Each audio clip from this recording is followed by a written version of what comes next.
Dia 13, Gênesis 41 a 43. Gênesis 41. Ao final de 2 anos, o faraó teve um sonho. Ele estava em pé junto ao rio Nilo, quando saíram do rio 7 vacas belas e gordas que começaram a pastar entre os juncos. Depois saíram do rio mais 7 vacas, feias e magras, que foram para junto das outras à beira do Nilo. Então as vacas feias e magras comeram as 7 vacas belas e gordas. Nisso o faraó acordou. Tornou a adormecer e teve outro sonho. 7 espigas de trigo, graúdas e boas, cresciam no mesmo pé. Depois brotaram outras 7 espigas, mirradas e ressequidas pelo vento leste. As espigas mirradas engoliram as 7 espigas graúdas e cheias. Então o faraó acordou. Era um sonho. Pela manhã, perturbado, mandou chamar todos os magos e sábios do Egito e lhes contou os sonhos, mas ninguém foi capaz de interpretá-los. Então o chefe dos copeiros disse ao faraó: Hoje me lembro de minhas faltas. Certa vez o faraó ficou irado com os 2 seus servos e mandou prender-me junto com o chefe dos padeiros, na casa do capitão da guarda. Certa noite, cada um de nós teve um sonho, e cada sonho tinha uma interpretação. Pois bem, havia lá conosco um jovem hebreu, servo do capitão da guarda. Contamos a ele os nossos sonhos, e ele os interpretou, dando a cada um de nós a interpretação do seu próprio sonho. E tudo aconteceu conforme ele nos dissera. E foi restaurado a minha posição, e o outro foi enforcado. O faraó mandou chamar José, que foi trazido depressa do calabouço. Depois de se barbear e trocar de roupa, apresentou-se ao faraó. O faraó disse a José: Tive um sonho que ninguém consegue interpretar, mas ouvi falar que você, ao ouvir um sonho, é capaz de interpretá-lo. Respondeu-lhe José: Isso não depende de mim, mas de Deus. Mas Deus dará ao faraó uma resposta favorável. Então o faraó contou o sonho a José. Sonhei que estava em pé à beira do Nilo, quando saíram do rio 7 vacas belas e gordas, que começaram a pastar entre os juncos. Depois saíram outras 7, raquíticas, muito feias e magras. Eu nunca vi vacas tão feias em toda a terra do Egito. As vacas magras e feias comeram as 7 vacas gordas que tinham aparecido primeiro, mas depois de havê-las comido não parecia que o tivessem feito, pois continuavam magras como antes. Então acordei. Depois tive outro sonho. Eu vi 7 espigas de cereal cheias e boas, que cresciam no mesmo pé. Depois delas, brotaram outras 7, murchas e mirradas, ressequidas pelo vento leste. As espigas magras engoliram as 7 espigas boas. Eu contei isso aos magos, mas ninguém foi capaz de explicá-lo. O faraó teve um único sonho, disse-lhe José. Deus revelou ao faraó o que ele está para fazer. As 7 vacas boas são 7 anos, e as 7 espigas boas são também 7 anos. Trata-se de um único sonho. As 7 vacas magras e feias que surgiram depois das outras, e as 7 espigas mirradas queimadas pelo vento leste, são 7 anos. Serão 7 anos de fome. É exatamente como eu disse ao faraó. Deus mostrou ao faraó aquilo que ele vai fazer. 7 anos de muita fartura estão para vir sobre toda a terra do Egito. Mas depois virão 7 anos de fome, então todo o tempo de fartura será esquecido, pois a fome arruinará a terra. A fome que virá depois será tão rigorosa que o tempo da fartura não será mais lembrado na terra. O sonho veio ao faraó 2 vezes porque a questão já foi decidida por Deus, que se apressa em realizá-la. Procure agora o faraó, um homem criterioso e sábio, e ponha-o no comando da terra do Egito. O faraó também deve estabelecer supervisores para recolher 1/5 da colheita do Egito durante os 7 anos de fartura. Eles deverão recolher o que puderem nos anos bons, que virão a fazer estoques de trigo, que sob o controle do faraó serão armazenados nas cidades. Esse estoque servirá de reserva para os 7 anos de fome que virão sobre o Egito, para que a terra não seja arrasada pela fome. O plano pareceu bom ao faraó e a todos os seus conselheiros. Por isso o faraó lhes perguntou: Será que vamos achar alguém como este homem que em quem está o Espírito Divino? Disse, pois, o faraó a José: Uma vez que Deus lhe revelou todas essas coisas, não há ninguém tão criterioso e sábio como você. Você terá o comando de meu palácio e todo o meu povo se sujeitará às suas ordens. Somente em relação ao trono serei maior que você. E o faraó prosseguiu: Entrego a você agora o comando de toda a terra do Egito. Em seguida, o faraó tirou do dedo seu anel selo e o colocou no dedo de José. Mandou-o vestir de linho fino e colocou uma corrente de ouro em seu pescoço. Também o fez subir em sua segunda carruagem real e à frente dos arautos iam gritando: Abra um caminho. Assim José foi posto no caminho, no comando de toda a terra do Egito. Disse ainda o faraó a José: Eu sou o faraó, mas sem a sua palavra ninguém poderá levantar a mão nem o pé em todo o Egito. O faraó deu a José o nome de Zafenate Paneia. Ele deu por mulher Azenate, filha de Potífera, sacerdote de On. Depois José foi inspecionar toda a terra do Egito. José tinha 30 anos de idade quando começou a servir ao faraó, rei do Egito. Ele se ausentou da presença do faraó e foi percorrer todo o Egito. Durante os 7 anos de fartura, a terra teve grande produção. José recolheu todo o excedente dos 7 anos de fartura no Egito e o armazenou nas cidades. Em cada cidade ele armazenava o trigo colhido nas lavouras das redondezas. Assim José estocou muito trigo, como a areia do mar. Tal era a quantidade que ele parou de anotar, porque ia além de toda medida. Antes dos anos de fome, Azenate, filha de Potífera, sacerdote de On, deu a José 2 filhos. Ao primeiro, José deu o nome de Manassés, dizendo: Deus me fez esquecer todo o meu sofrimento e toda a casa de meu pai. Ao segundo, chamou Efraim, dizendo: Deus me fez prosperar na terra onde tenho sofrido. Assim chegaram ao fim os 7 anos de fartura na terra do Egito, e começaram os 7 anos de fome, como José tinha predito. Houve fome em todas as terras, mas em todo o Egito havia alimento.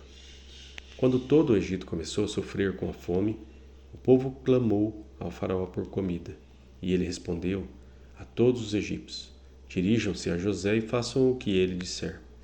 Quando a fome já se havia espalhado por toda a terra, José mandou abrir os locais de armazenamento e começou a vender o trigo aos egípcios, pois a fome se agravava em todo o território do Egito. E de toda a terra vinha gente ao Egito para comprar trigo de José, porquanto a fome se agravava em toda parte.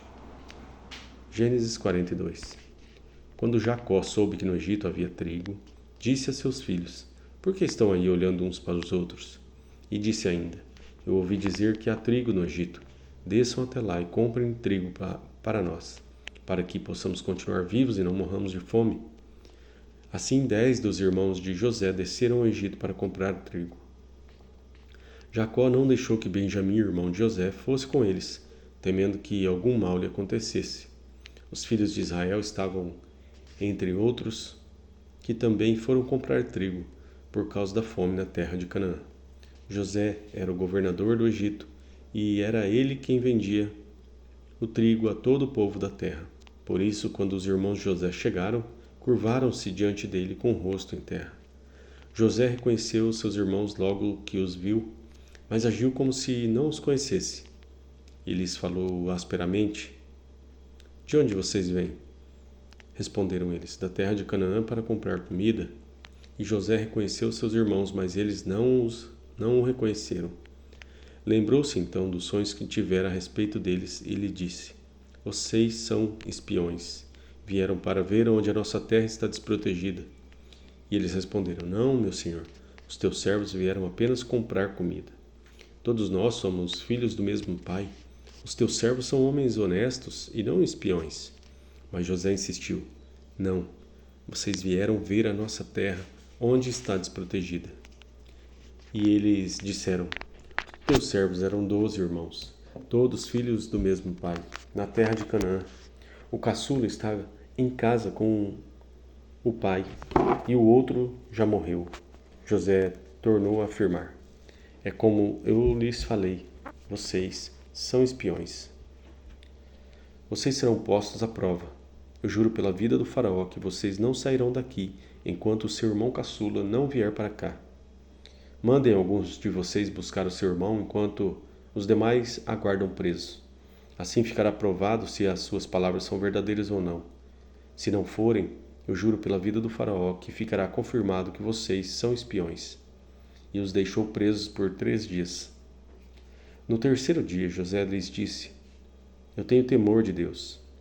Se querem salvar a sua vida, façam o seguinte: se vocês são homens honestos, deixem um dos seus irmãos aqui na prisão, enquanto os demais voltam, levando trigo para matar a fome das famílias. Tragam-me, porém, o seu irmão caçula, para que se comprovem as palavras e vocês não tenham que morrer. Eles se prontificaram a fazer isso e disseram uns aos outros: Certamente estamos sendo punidos pelo que fizemos a nosso irmão. Vimos como ele estava angustiado quando nos implorava por sua vida, mas não lhe demos ouvidos. Por isso nos sobreveio esta angústia. Rúben respondeu: Eu não lhes disse que não maltratassem o menino? Mas vocês não quiseram me ouvir. Agora teremos que prestar contas do seu sangue. Eles, porém, não sabiam que José podia compreendê-los, pois ele lhes falava por meio de um intérprete. Nisso José retirou-se e começou a chorar, mas logo depois voltou e conversou de novo com eles. Então escolheu Simeão e mandou acorrentá-los diante deles.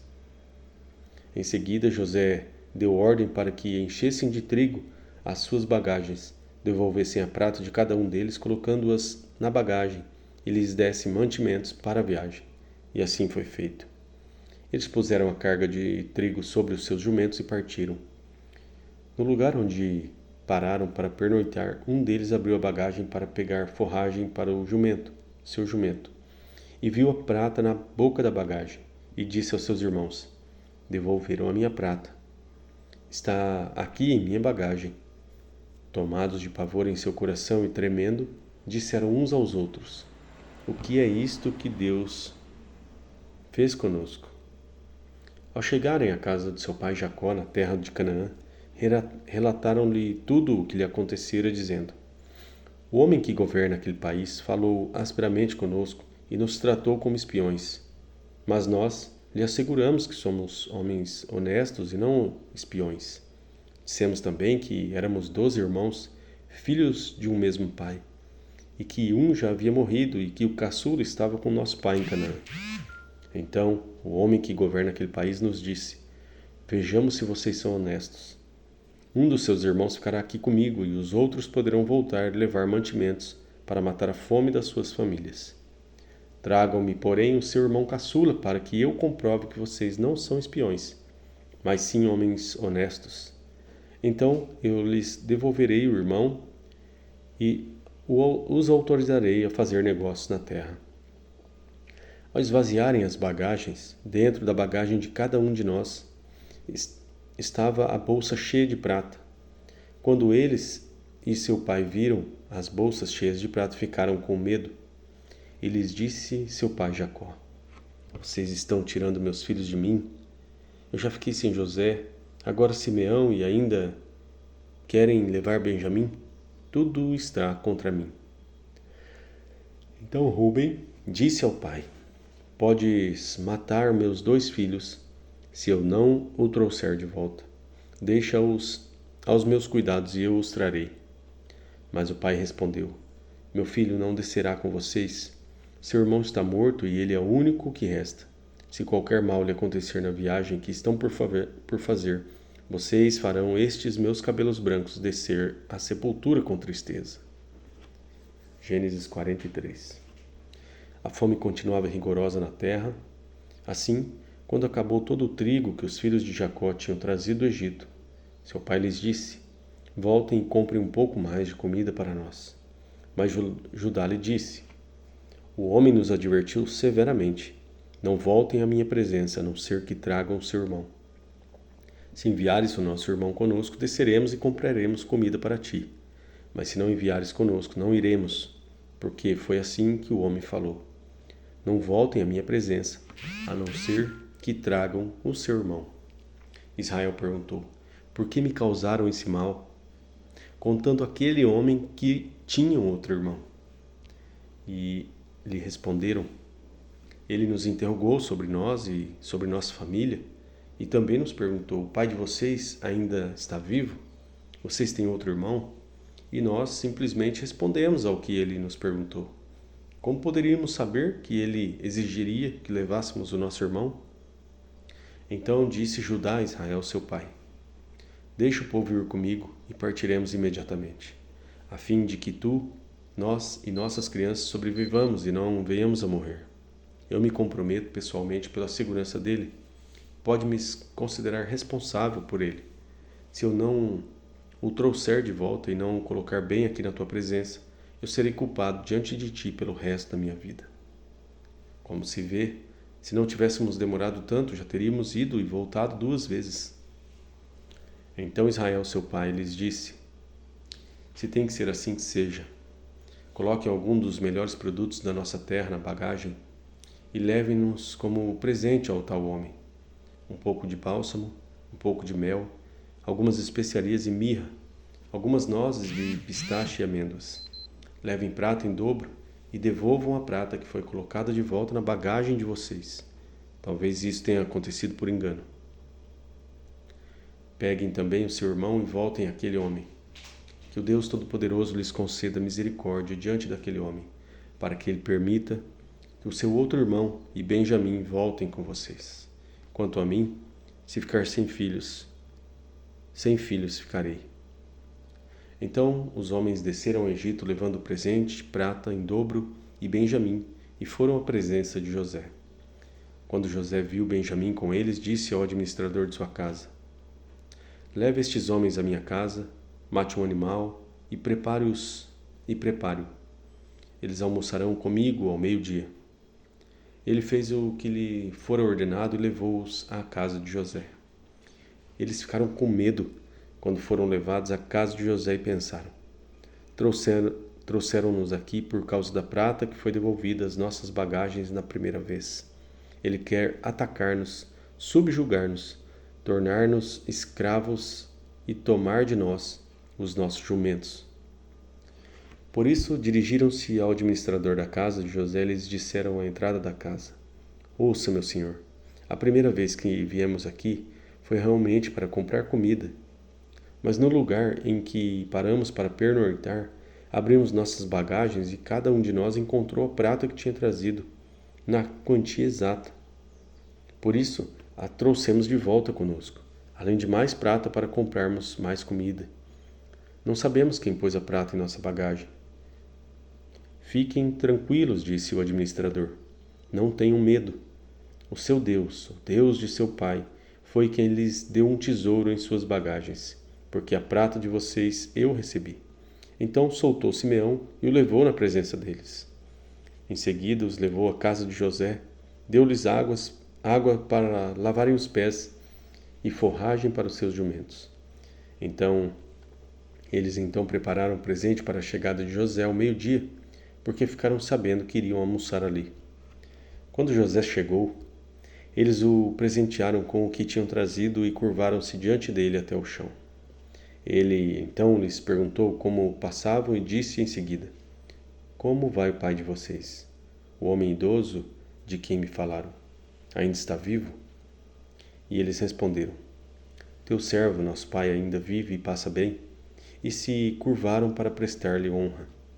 Olhando ao redor e vendo seu irmão Benjamim, filho de sua mãe, José perguntou: É este o irmão caçula de quem me falaram?